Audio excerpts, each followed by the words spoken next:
So namaste and welcome to Satsang this evening.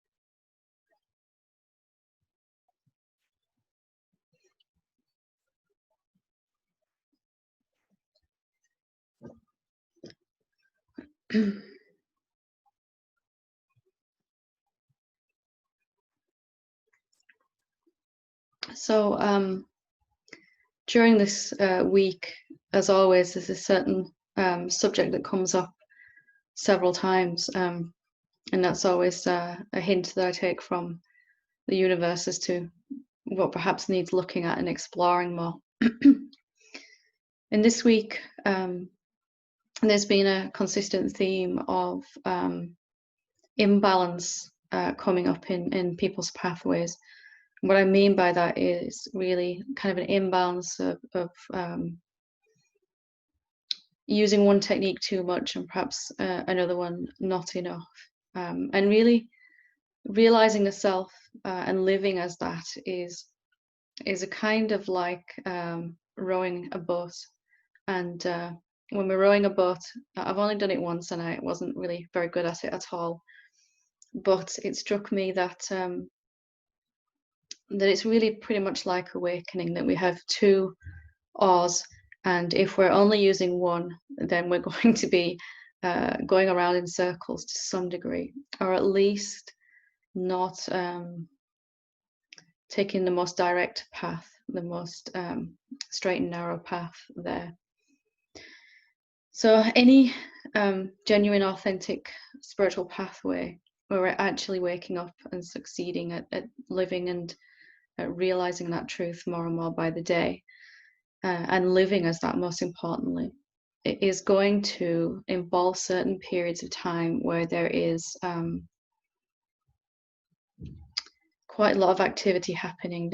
You might have noticed already that there are periods of intensity where things seem to speed up, and then there might be periods where kind of there's this quietness that nothing really seems to be happening on the surface, although it actually is underneath.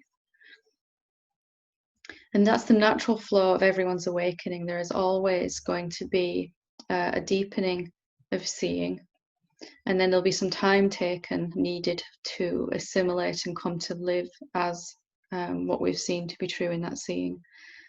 And that's always ongoing. There's always, more that we can see, even though every time that we do have a seeing, it will seem final and complete. It's possible always to have a deeper seeing, and that's continuously unfolding for everyone, and there is no finish line.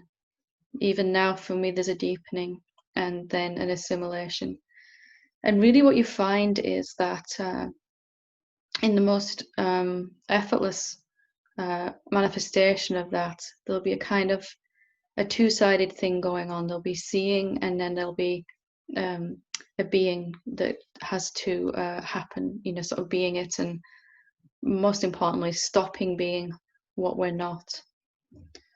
So what's the best way to achieve that? How can we row with both oars evenly and progress forward much faster? Well, from somebody who spent a lot of time going around in circles on the lake, I can say that there should be some kind of practice going on. And this is, I say should, but this is just from my experience and from working with others about the quickest, fastest, and easiest way. So it's not by any means the only way. There really could be some practice going on in terms of seeing. So some meditation on what is real, what is true about us, or some self-inquiry, some sort of really direct looking and finding, not finding ourselves as a separate being. Is it going to deepen the seeing? Amazing as it sounds, there is an infinite number of times you can actually look and see that you're not a separate being. And each time there'll be a deeper, more profound recognition, and you cannot get to the end of that. And eventually you don't even want to, because it's just a gradual unfolding, a flowering, and never ending awakening, but from a place of, it moves from a place of trying to get to in a finish point to really just enjoying the journey. On one hand, the deeper seeing that I've always been that which is formless and everywhere. I've always been that self which is indivisible from everything and everyone. That'll become clearer and clearer through some meditative practice or some self-inquiry. And that is natural, that should be going on, and it's most enjoyable. But the other side of the coin, or the other awe that we need to roll with, is to understand that the deeper we see what we are, the clearer that's become for us, the more we're going to also see where we're living as what we're not. So where we're still living as a separate being, where we're still interacting with other beings, other things, thoughts, emotions, sensations in the body, all of that from a place of being a separate being, basically where we're still suffering. So there needs to also be, to balance this, to row with both oars, so to speak, evenly, some kind of looking at these patterns that come up, and they are going to come up. The ways in which we are still living as a limited being are going to be showing themselves, and that's as inevitable as the seeing deepening. It's just impossible to be clearer about what you are and to not see clear at the same time what you're not. The two just go hand in hand together, and it's really the same one. The more I realize I've never been separate, the clearer I'll see where I'm still thinking I am separate in my everyday life. Because we can have a seeing in satsang, we can have a seeing in our meditation, we can just have a seeing effortlessly reveal itself while we're doing the food shop or something. But then to live as that, we're going to have to look at the things that are seemingly come up in the way of that. So some deepening of seeing, and then some working with some energies that come up in response to what we've seen, because these things have to come to the surface. They're no longer in alignment with what we've seen ourselves to be. So we have a seeing that we're not really at all what we thought we were, that we're something much more wonderful. And then the very next thing perhaps will be some arising of some way that we're still seeing from the old place. If you can see that both of those are going to happen together, then we can have a different attitude. We can see that they're both part of the same vital work. Most of us come to those patterns when they arise. I know I did for a very long time, with a sense of blame that they shouldn't be happening anymore, that they shouldn't be arising anymore. I've seen the truth of what I am. Why is this happening? I'm doing something wrong. And the truth is that these have to arise to be looked at, to be dissolved, to be let go of, to be disidentified with.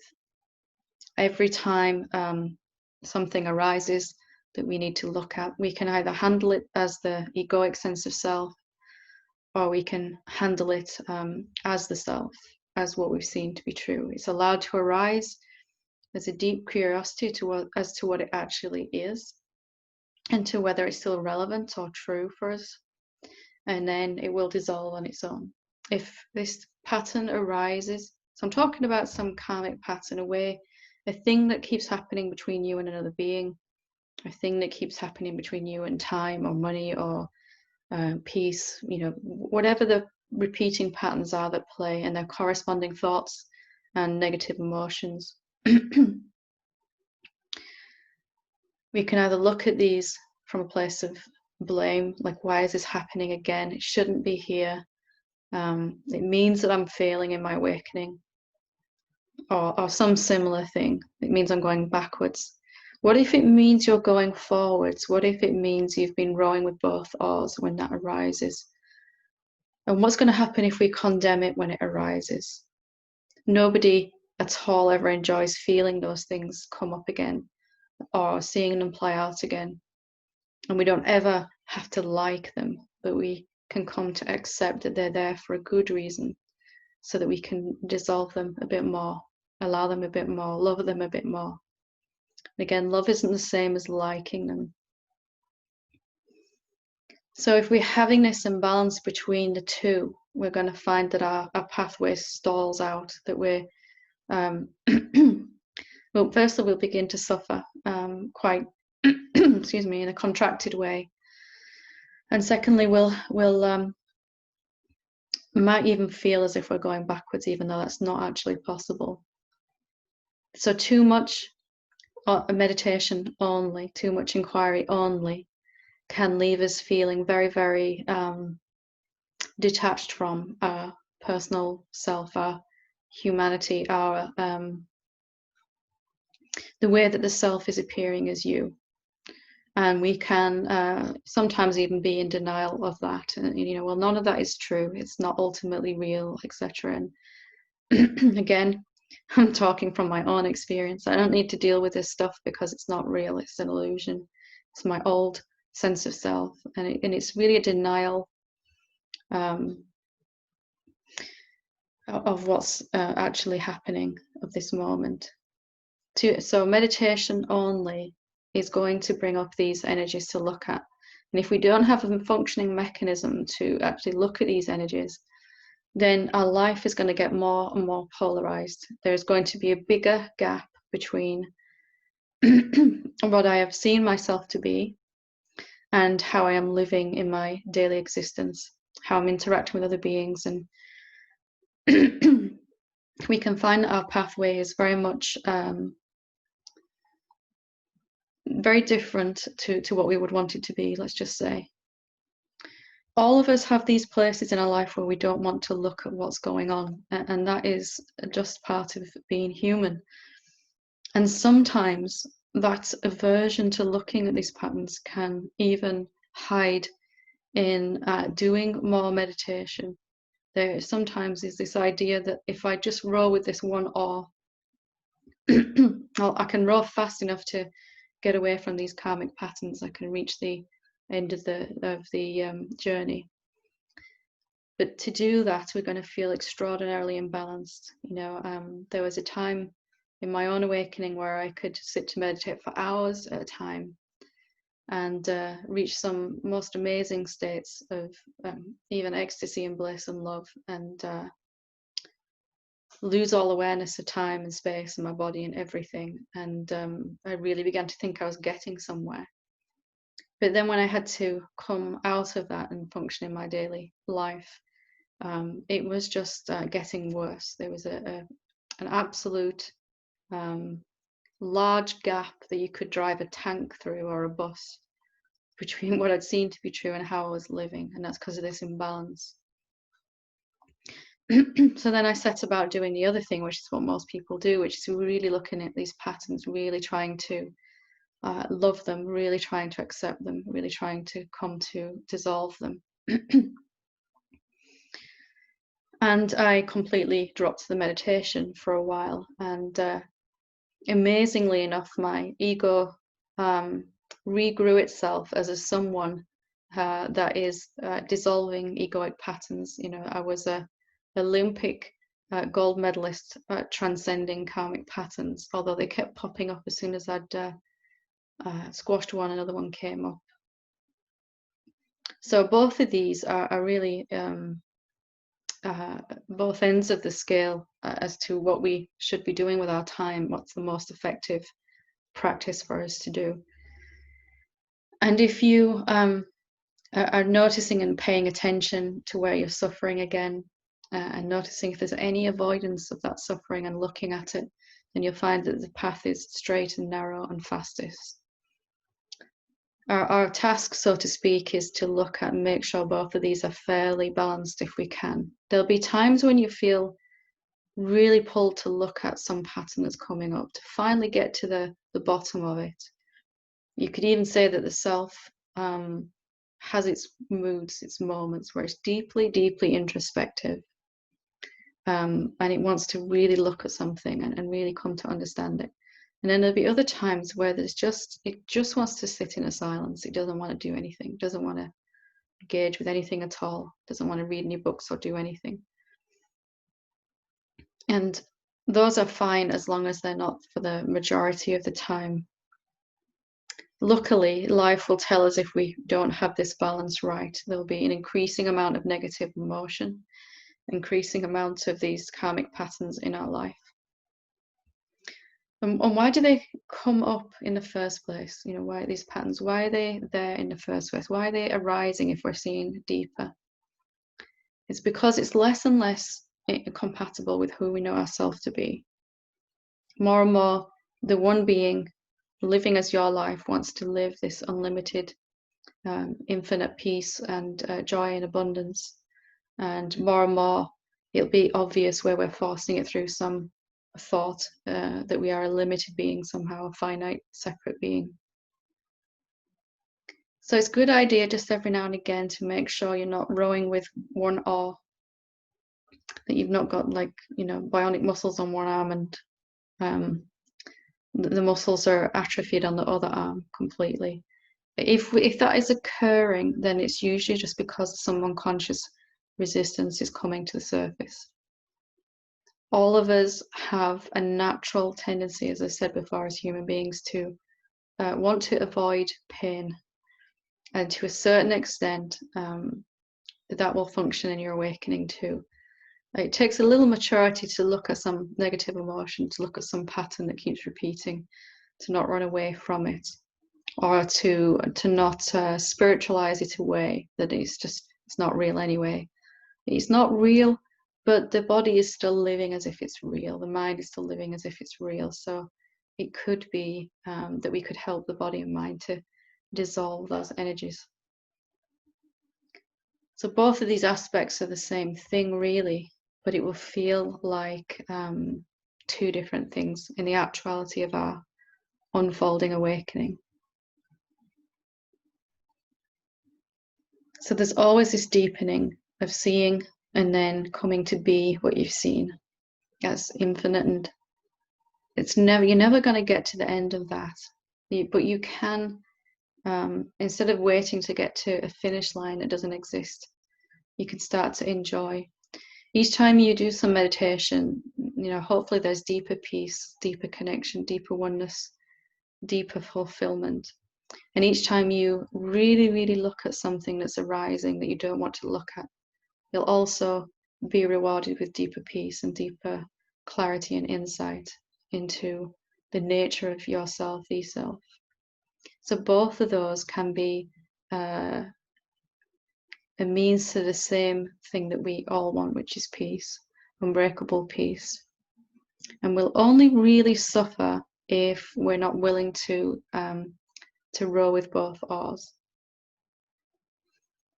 If something arises that you don't want to look at and you look at it anyway, you won't feel divided, you won't feel in resistance, you won't feel separate. You'll feel more like the self, which is willing to look at anything and everything equally.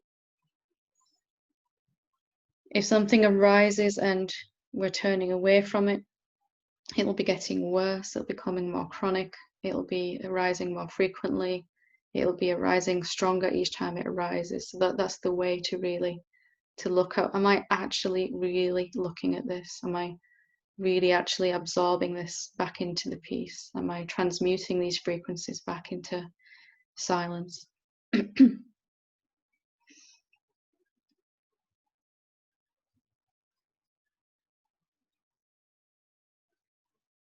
So it's just hopefully a little bit of advice to shortcut a lot of unnecessary suffering, because most likely if you're rowing around in circles, you'll be the last one to know about it. I certainly was, and then life had to give me a nudge back on track again.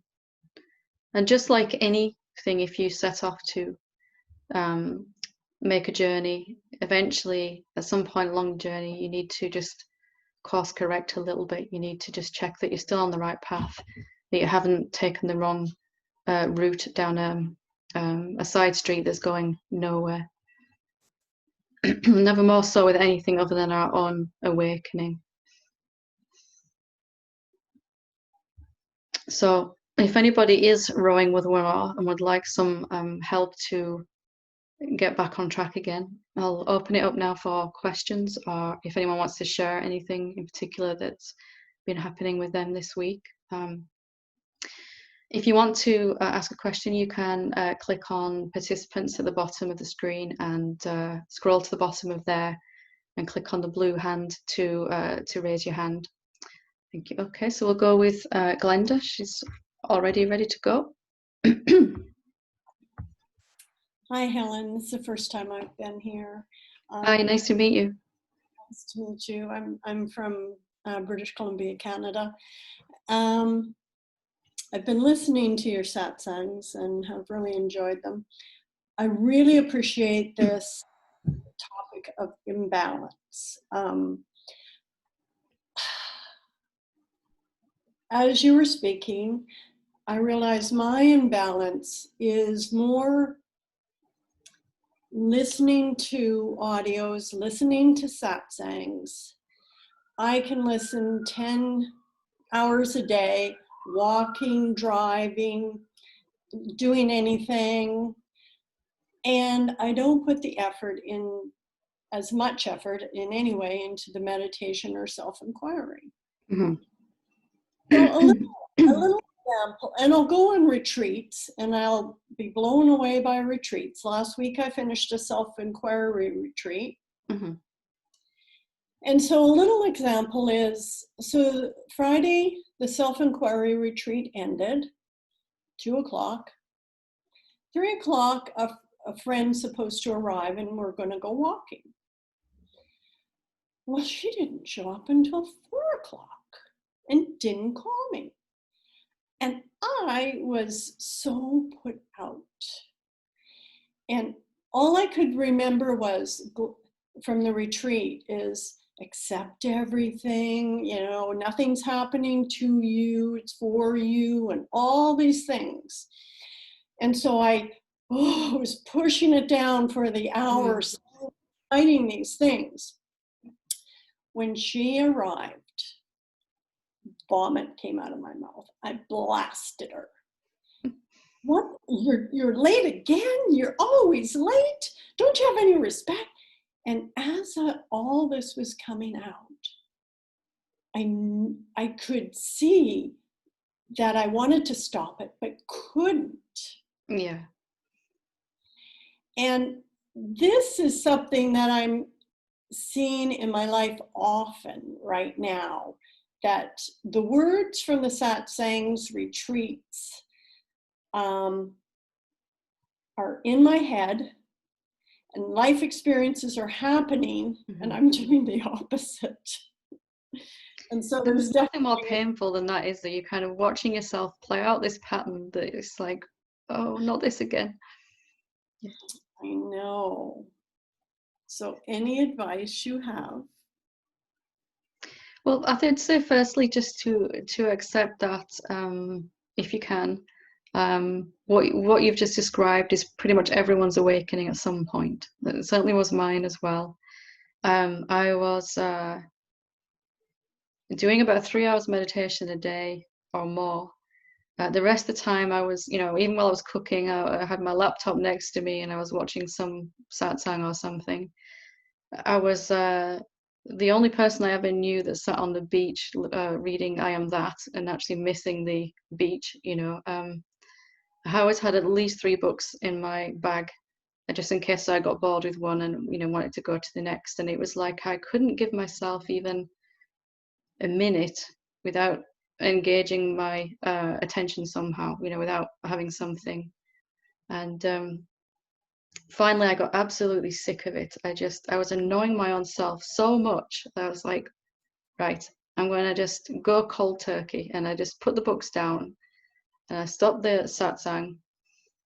I think I managed about 12 hours before I was like really jittery, you know, like there's something needs to happen here. And then I realized that's not the way either. You know, it's It only works temporarily at best anyway. Um, I actually realized there was a world outside as well during that 12 hours, which was amazing. But naturally, there's got to be some inner focus, to begin to wake up. But the urge will grow more and more to begin to live as what you're seeing, to begin to, if you can accept that it's natural that we'll want to avoid actually applying it. And that is because the sense of being someone separate is going to want to try to keep things the same. It doesn't like change. It's based on our primitive animalistic brain. And to that old brain, any change is very, very dangerous because, it's new, and we didn't survive, as Neanderthal men by trying out new things. We survived by doing the same thing that had worked over and over again, even if it's painful, So if then we can, if I'd suggest having a look at, just gently sitting and asking, why don't I want to apply this? Consciously you do, of course. Unconsciously there's something working, some energy working to keep things the same as they are now. So you can just go, okay, these are two energies. I don't have to beat myself up. I can just gently investigate what does this kind of core of my someoneness say is going to happen if I really apply this, and is that true? And when I did this, there was kind of this real core resistance that came up. You're not going to be you if you wake up. You're not going to be yourself anymore. You're going to lose everything that makes you you, or you're not going to be able to be a parent, or you're not going to be able to hold down a business, or all of this kind of stuff came up. Like really the reason behind the resistance was revealed a bit more, sort of investigating into it. Can you get a sense of it? Yes, I can. That's helpful. What you're saying is true, right? We don't have to kind of get rid of that energy. There's always going to be something working against change, but instead we can just kind of investigate, well, are the reasons it's giving true? Are they valid? And when I really did that, I actually began to see that actually I'm going to function better as I actually begin to live this. I'm going to become a more rounded human being when I apply this. I'm going to actually have a much more balanced life. I'm going to have much more time for all the things I want to do. And just a feeling of pushing through the reasons, even just to see the reasons. And for most of us, at the core of our ego, there's a fear that I'm not going to be me anymore. I'm going to lose everything that makes me. And if that was true, then, of course we wouldn't want to wake up. Of course, we would and we wouldn't. But it's really more like you get to be you and so much more. You get to be the individual, unique way that makes you you. And then also, but the seeing of what the source of that is. What's eternal about you. So it's more, for me, it was much more like an upgrade than a changing over. It's like I'd had this limited view of myself and somebody said, okay, look at this. It's really more like this. And inside that was who I thought I was. And the personality and all of that, likes and dislikes, it's all still there. And it's much more functional than it ever was,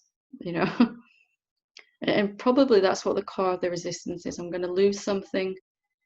If I do this, I'm going to lose something that I can't afford to lose, or I just don't want to, or it's not safe to lose. Yeah, and it needs to be investigated, yes. Yeah, we all kind of have the ostrich approach, right? I'll just stick my head in the sand and hopefully this resistance will go away. But if you can just see this in nature of the ego to resist, it's not doing it to screw things up for you. It's not trying to be malicious. It's just what it does, isn't it? It's just kind of, no, we're not going to go any further with this. It's fine to read about it, to hear about it. But then if it actually starts happening, something, oh, hang on a minute, this is a bit dangerous now. We're actually starting to feel some peace, and it's Mm-hmm. yeah. Good. Thank It's you. a really good thing you've raised, because pretty much everybody listening will have experienced it or are going through it right now. So it certainly was the same for me. So. And it also, on some level, when I expose it in a forum, it helps too. It's a means of saying to myself, I no longer want to stay in denial. It's just putting attention and awareness on it, isn't it? That there's something in me that really wants to see the truth, and there's something in me that really doesn't. I don't have to blame that. It's just the nature of being a human being. We form habits and we don't want to change them. Yeah. And some habits we really kind of have to exert a little effort first, to do that. But just to look at why the resistance is happening, it'll begin to dissolve, as you can probably feel just from talking about it. And not to hold it as a lot of people are just like, this is my big bad ego that's out to sabotage my entire existence, and it's just trying to protect you in the best way it knows how. If we sort of hold it in that light, it's not an evil thing, it's just a bunch of energies that like things to stay the same. Yeah, and that's what you mentioned. The next day after this experience, I had a horrible attack of the I am bad belief came up. Why didn't I stop that? Yeah, so it's. But it's like asking why didn't the symptoms go of an illness when I haven't cured the illness? Right. It's just not going to happen, is it? Until we sort of really look at the root of it, the symptoms of it aren't going to disappear. So just non-judgmentally, we don't have to judge the judging. We just kind of look at it. What is this about actually? And can I really just look at it and see, am I really going to lose anything important as I actually apply this? Is that really what's going to happen? Has any awakened being ever come back and said, oh my God, don't do it, it's awful. I'm just like a robot and I can't actually do anything. It's just not how it is really, is it? Thank you. Very good question. Thanks for sharing that. Lovely. Eileen? Hi, Helen. Hi, how are you doing? I'm good today. Thank you. How are you? I'm very good. Yep, thanks. There you are. Thanks for the topic of imbalance, balance. I've been experiencing recently, I think I shared with you that, I was sort of guided to resign from my job. And then what was interesting was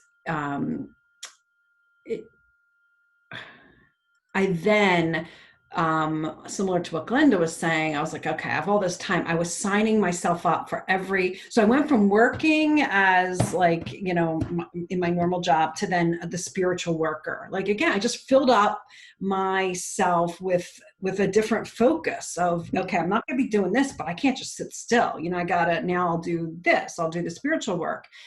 And, I recently in my meditation was just guided to, that needs to go too. Like, I just need you to just let go, like really let go and see what wants to be known in a real space of nothingness that you're obviously very afraid to, to kind of go into or whatever. I mean, it's pretty fresh. It's just been happening. And maybe it's because I talked with you on Tuesday. But I guess my question for you is, I don't know, I guess there's some fear. Let's just say that. So there's some fear that I feel like, I'm being asked to like do nothing, and I'm being asked to just sit with the drool, down my face. I know that's not going to happen, but I don't know. It's just scary to be asked to kind of stop everything. And I just was wondering, do you have an experience with that, or what I might expect, or should I just, I don't know. Anyway, I just wanted to share that with you and get your perspective. Yeah, I really can identify with that. I remember very clearly going through that, and just even just being able to sit without doing anything for 5 minutes. That's what I started off with. That it's all right to just sit here and not be even meditating, not even watching anything, not reading. Just, can I sit here for 5 minutes? Right. without a purpose. And that was just incredibly challenging. And it really brought to the surface this fear of stopping or slowing down. There was kind of this mixed thing in there of unworthiness, like I've got to be doing something productive all the time, or else I'm not good enough.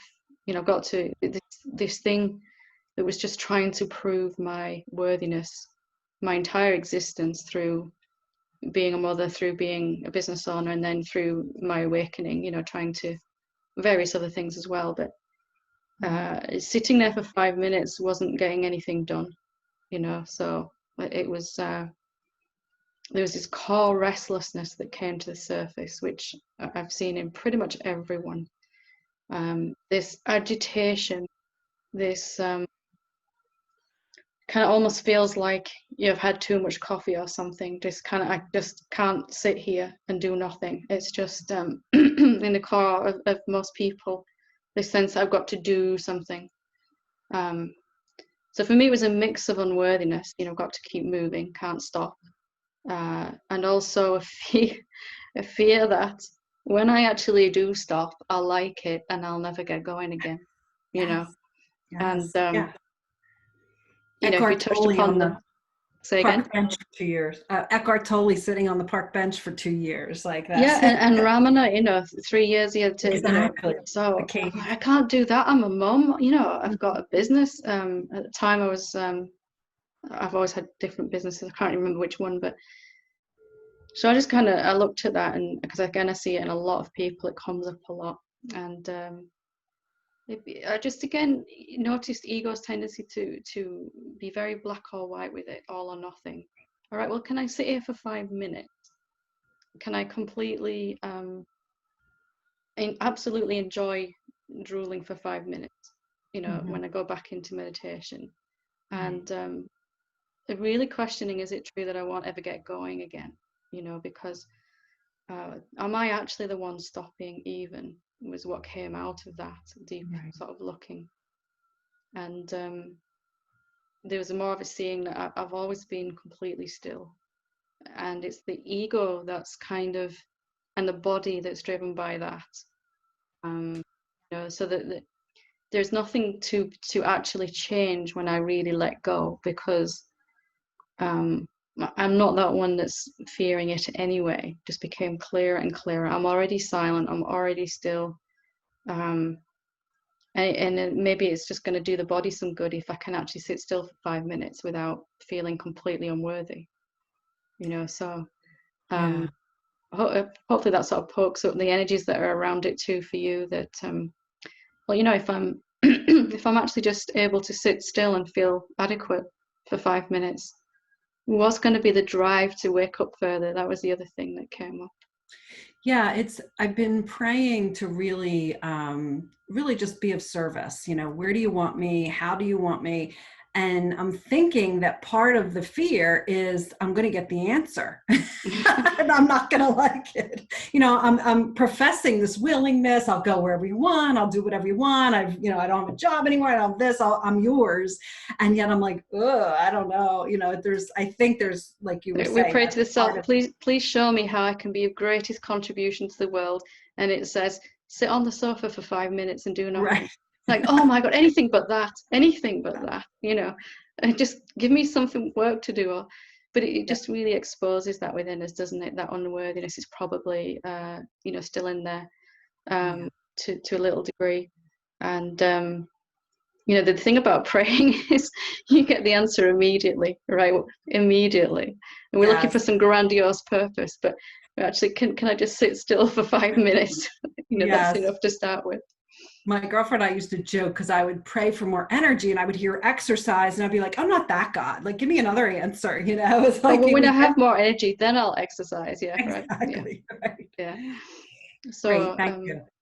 Yeah, it's just to look at again what the fear is about, and is it, like with Glenda's, you know, is it really true what's being suggested to me? And I found I could be in the deepest state I've ever been in, and you know, just sitting for 20 minutes, it just happens, and there's this stillness and peace, and lose all sense of time and space.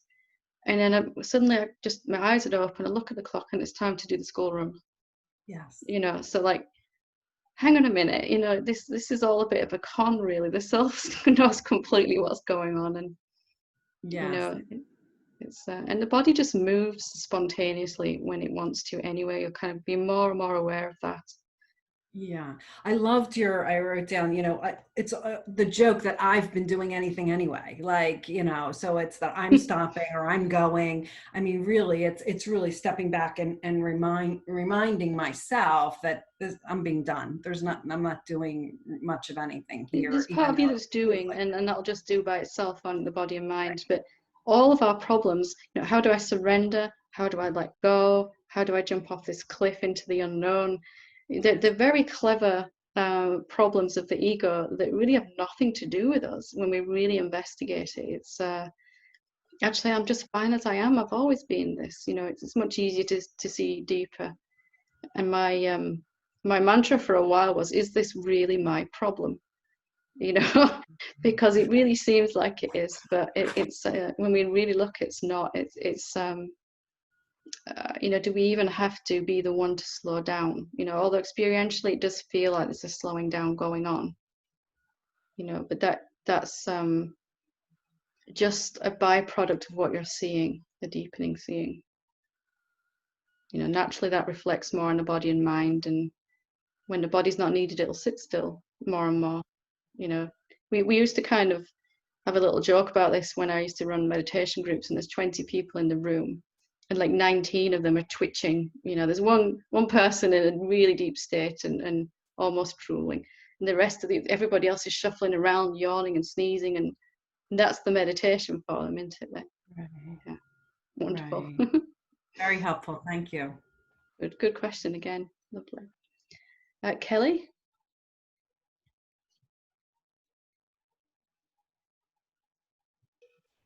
Had to get unmuted. Hello. Lovely to see you. Lovely to see you. Thank you so much, my friend. I have been watching Satsang on YouTube for months. When I first began, I would get into 5 or 10 minutes and I would fall asleep. I would just be gone. I would actually fall asleep. I got to where I was able to say, what is this about? And it would take me maybe 3 weeks before I could come back and try again. It was a process, as you know. It is always a process. Well, last week I got through an entire Satsang and I was like, yes! And I finally got through. We'll make this one extra long then, just to test you. No, I'm joking. That I appreciate the love and the compassion that I feel coming from you. And I always have.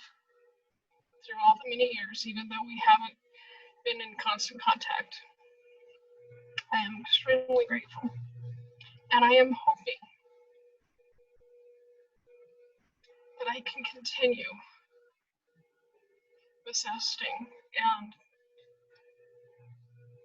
being more who I am.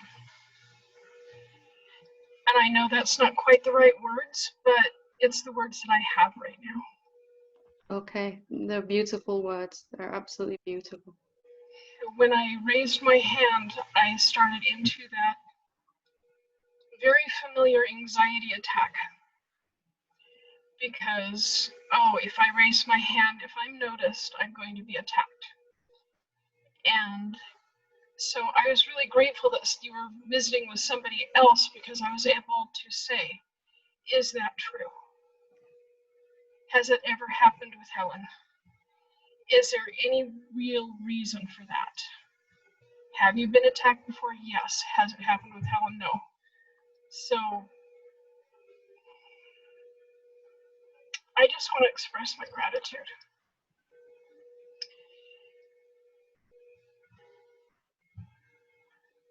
It makes a difference. And I don't know how to explain it. So thank you. The feeling behind the words is more than enough, and it's just even to have this conversation with you like this is evidence of the success of your work, isn't it, that you're doing.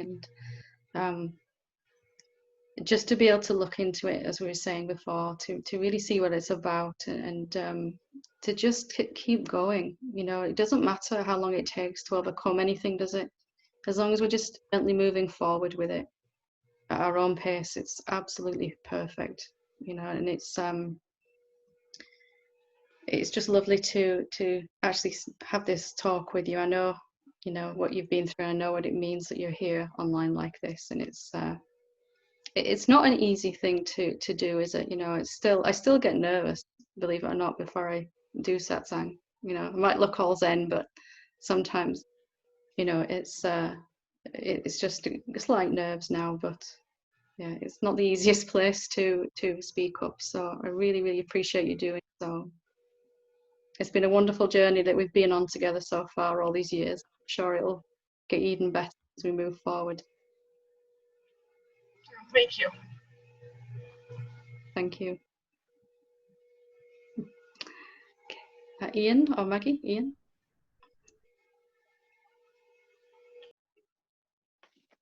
Hello. Hi, how are you doing? I'm confused now. In between putting my hand up, I've kind of come a little bit. I don't know whether what I'm going to ask about is actually true. So anyway, I'll see where it goes. I can't, if that's okay. I was going to say, going back to your rowing the boat analogy, I always think my kind of problem was that I'd pelt off with both oars in the water, really going for it, and I'd be doing the meditation, and I'd be getting the hang of self-inquiry, using questions, and when things came up in my life, and really on it, and then I just lift both oars out of the water, and I kind of, you're just like with your hands behind your head, and you just kind of stretch back. I'm rowing around in circles, and you're like, yeah, I'm just like, yeah. So kind of, and I know I've that's what I've. Such a good analogy. I think I've done that a lot. we've been on that lake many times, haven't we? I think I've done that quite a lot, actually. But the funny thing is, and I feel like the last week or so, I've taken the oars out a little bit. You saw it. But also, funnily enough, I've had two or three like very intense spells of anxiety. I've been really anxious and really, but they passed fairly quickly. And I felt like I did be able. So normally when I think self-inquiry, I think I would when I'm going full pelt, I'm like with the question a lot all the time. I'm just hammering away at the question, hammering away. You know, is it true they're not safe? Is it true they're not safe? I don't know whether this is kind of progress or not, but I maybe only asked the question once or twice, and yet the anxieties pass quite quickly. And so it's actually the last. So it appears this time I've taken the oars out, but I've not spiraled downwards, if you know what I mean. Maybe you lifted them out on purpose. Yeah. Maybe you were just going a little fast. You just needed to kind of slow down. You know, like if you watch a bird take off, it's got to really flap its wings and run as fast as it can to get off the ground, doesn't it? But when it gets to a certain point, it can slow down with its, and eventually it's just kind of soaring and flapping every now and again just to stay up, to stay at the same height. And a little goes a long way when it's done from the right place. You can ask the question once the whole day with an open curiosity, and it's going to be much more effective than 100 times of something I've got to do to get beyond this, you know, thing. Yeah, I can see that. Yeah.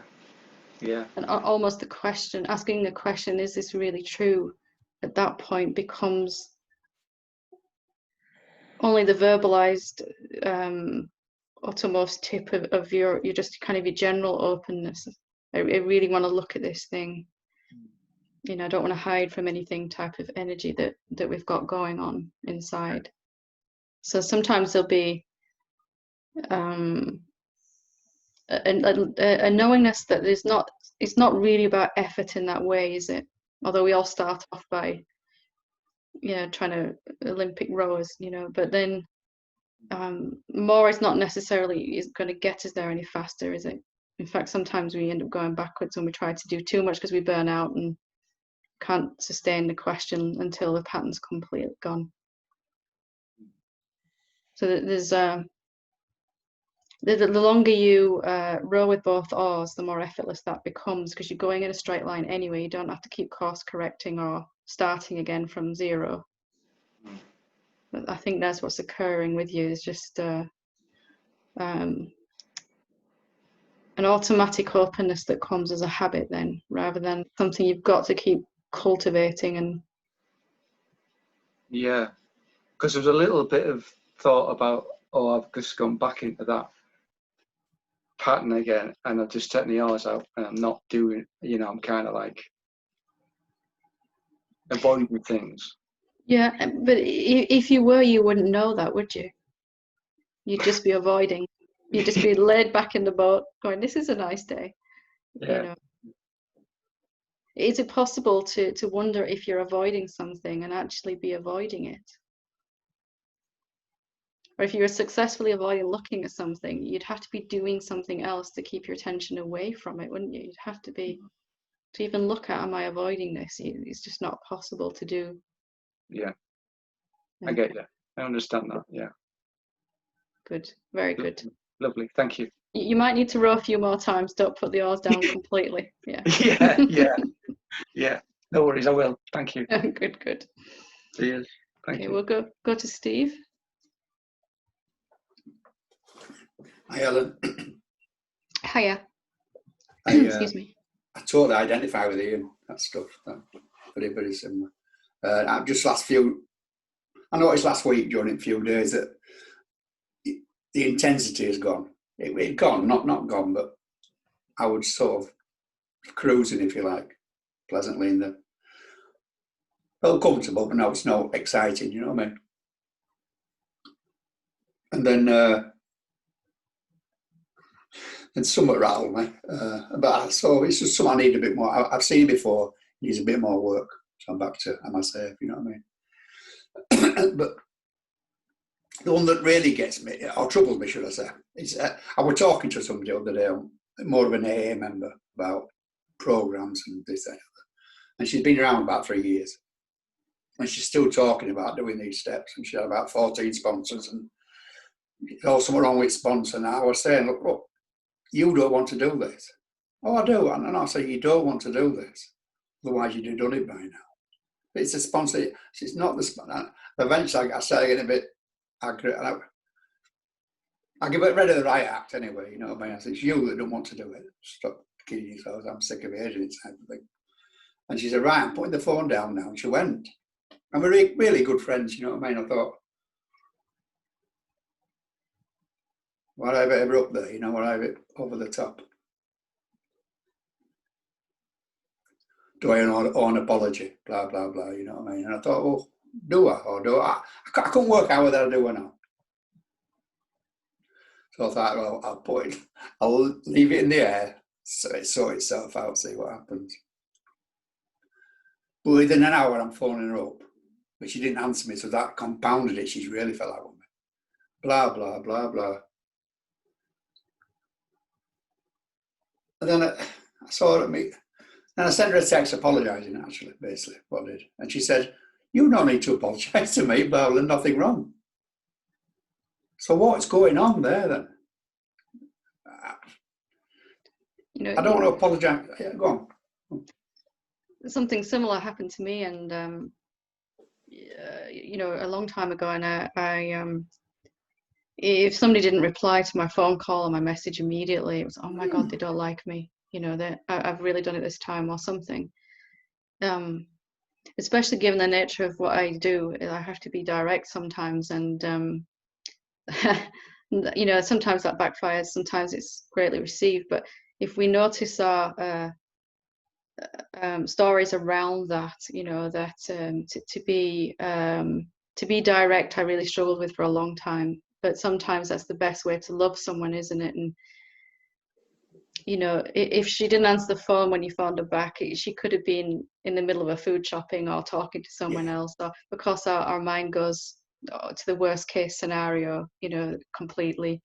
But really, I from my own journey, I came to see that it was really accepting myself, you know, that what was said in those moments needed to be said. And you know, sometimes that's the best way to love someone, isn't it? To be perhaps the only person that might say that to that person. They need to hear it. And you know, it's not just bad luck that you've had 14 sponsors in a row that don't know what they're talking about. It might actually be something inside you that needs looking at, you know. Not 14, actually. I was a bit exaggerating there. Well, yeah. But there's naturally something inside all of us that doesn't like conflict like that, isn't there? You know, that kind of shies away from it. But if we can sort of notice that, and really all we have to check is, did I say that as lovingly as I could, even though it was direct? The answer is yes, then that's fine, isn't it, really? Maybe you're never going to like saying something like that, and you know, you're never going to enjoy it, but it can always come from a place of love, can't it, you know? Well, I wonder if it were coming from judgment. Am I judging? Because I said I don't need to. I shouldn't judge you or anybody else. So I'm sorry if, you know, the blah blah blah. Is it always judging though, or is it perhaps saying something that needs to be said, or that the other person can't recognize about themselves? Right. You know, if I only said what people want to hear, we'd have the shortest satsang ever, probably, every time, you know. But sometimes it comes with that other side of the coin of having to actually say, well, I think you need to really look at this, and actually, you know, you might actually be avoiding something. Or generally most people are very open, you know, they might even be aware they're avoiding something, looking at something. Well, she is. She's a good friend. She's a good friend, but I mean, you might be kidding yourself at last, but you're not kidding. all you can check is what was the motivation behind what I said, and if it's to help, to love someone more, you know, to help them progress, then that's the best thing. And did I, you know, can I say this directly and also lovingly, you know, compassionately? Not very lovingly, no. I'll be honest, it won't. Well, there's just the manifestation, a work in progress then into, you know, it can always, from my own self, I had a belief for a very long time that directness and loving, you know, were two opposite things, but they're not necessarily. Yeah, okay. It's possible to be direct and compassionate at the same time, if we'll sort of ask, you know, how does that look? How does that? And I used to really, you know, so what would love do right now? What would love say right now? What would love want to express in this moment? You know, sometimes it can be very direct, and sometimes not, but it's always from the right place, and it's always received in the right way from that energy. Whether the person's ready to hear it or not, we can't do anything about, but if it's come from the right place inside us, that's all we can ever control, isn't it? Yeah. So I maybe got a bit abrupt, but what I'm saying is for your own good, if we're taking notice type of thing. But I just felt I ordered maybe I want a bit abrupt, a bit sharp, and maybe I know it. Does it matter whether I apologise or not? That's what I'm trying to work out. Am I apologising to save myself, or for her sake? You know what I mean? Probably both, right? Yeah. So, you know, maybe just look at, is there some idea that to be direct means I've got to be, you know, it's going to come out harshly or some fear like that, because that will manifest then. You know, how can I be how can I say this the most loving and direct way? You know, sort of that kind of intention will then come out.